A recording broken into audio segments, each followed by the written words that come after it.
Hi friends, welcome to my channel. இன்றைக்கி என்ன video பார்க்க போகிறோன்னா, எங்களுடைய ஒரு ஸ்பெஷல் டே தான் பார்க்க போகிறோம். அப்படி என்ன ஸ்பெஷல்னு பார்க்குறீங்களா? வீடியோ எண்ட் வரைக்கும் பாருங்கள், அப்போ தான் என்ன ஸ்பெஷல் டேன்னு புரியும். வாங்க வீடியோக்குள்ளே போகலாம். மார்னிங் எழுந்து கிச்சனெல்லாம் க்ளீன் பண்ணி முடிச்சுட்டு வெளியே போய் கோலம்லாம் போட்டாச்சு. கோலம் வந்து பாப்பா கலர் கோலம் போட சொன்னதுனால கலரும் போட்டாச்சு.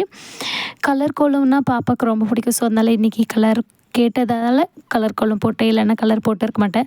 கோலம் எப்படி இருக்குன்னு சொல்லி கமெண்ட் பண்ணுங்கள். அதுக்கப்புறம் இன்றைக்கி வந்து சிவராத்திரி பூஜை வீட்டில் பண்ணுறதுக்காக 5 விதமான சுண்டல் எடுத்துன்னு இருக்கேன். சுண்டல், மொச்சக்காய், கொள்ளு, பட்டாணி, இந்த மாதிரி வேர்க்கடலை 5 விதமான சுண்டல் எடுத்து, கலவை சுண்டலாக எடுத்து சாமிக்கு படையல் பண்ணுறதுக்காக குக்கரில் மூடி வச்சு விசில் விட்டாச்சு. நெக்ஸ்ட்டு வந்து மார்னிங் டிஃபனுக்காக இட்லி வேக வச்சுருந்தேன். இட்லிக்காக கொஞ்சம் வேர்க்கடலை சட்னியும் ரெடி பண்ணிக்கலான்னு சொல்லிட்டு வேர்க்கடலையை வறுத்து எடுத்துக்கலாம். வறுத்து எடுத்துட்டு இப்போது வேர்க்கடலை சட்னி எப்படி செய்கிறதுன்னு பார்க்கலாம் வாங்க. ஃபஸ்ட்டு வந்து ஒரு மிக்சர் ஜாரில் உப்பு, பூண்டு, மிளகாய், அதுக்கப்புறம் வேர்க்கடலை வந்து போட்டு எடுத்துகிட்டு அதையும் ஆட் பண்ணிக்கலாம். அவ்வளோதான். மிக்சர் ஜாரில் அரைச்சி எடுத்துகிட்டா வேர்க்கடலை சட்னி ரெடி. இட்லி ரெடி ஆயிடுச்சு. காலையில் டிஃபனு ரெடி. அதுக்கப்புறம் சாமிக்காக படையலும் ரெடி.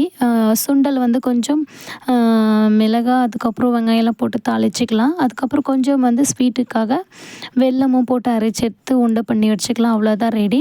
இப்போ வந்து சாமி கும்பிட்டாச்சு. இப்போ வந்து எங்களுடைய ஸ்பெஷல் டே என்னன்னு காமிக்க போகிறேன் வாங்க. இன்றைக்கி வந்து சாமியெல்லாம் கும்பிட்டு நேராக ஷோரூமுக்கு தான் போயிருந்தோம். ஷோரூமுக்கு போயிட்டு ஸ்கூட்டி தான் வாங்க போயிருந்தோம். ஸ்கூட்டி வாங்கிட்டு கொஞ்சம் அங்கேயே ஃபோட்டோஸ்லாம் எடுத்துக்கணும். ஷோரூமில் கீ கொடுத்து எடுக்கிற மாதிரி எடுத்துகிட்டு அதுக்கப்புறம் நேராக ஸ்கூட்டி எடுத்துகிட்டு முருகர் கோயிலுக்கு தான் போயிருந்தோம். முருகர் கோயிலுக்கு போயிட்டு அங்கே ஐயர்கிட்ட சொல்லியிருந்தோம், இந்த மாதிரி ஸ்கூட்டி புதுசாக எடுத்துன்னு வந்திருக்கோம், கொஞ்சம் பூஜை பண்ணுங்கன்னு சொன்னோன்னே அவங்களும் வந்து வண்டிக்கு நல்லா பூஜைலாம் போட்டு முடிச்சாச்சு. அதுக்கப்புறம் பூஜை போட்டு தான் நேராக வீட்டுக்கு தான் வந்திருந்தோம்.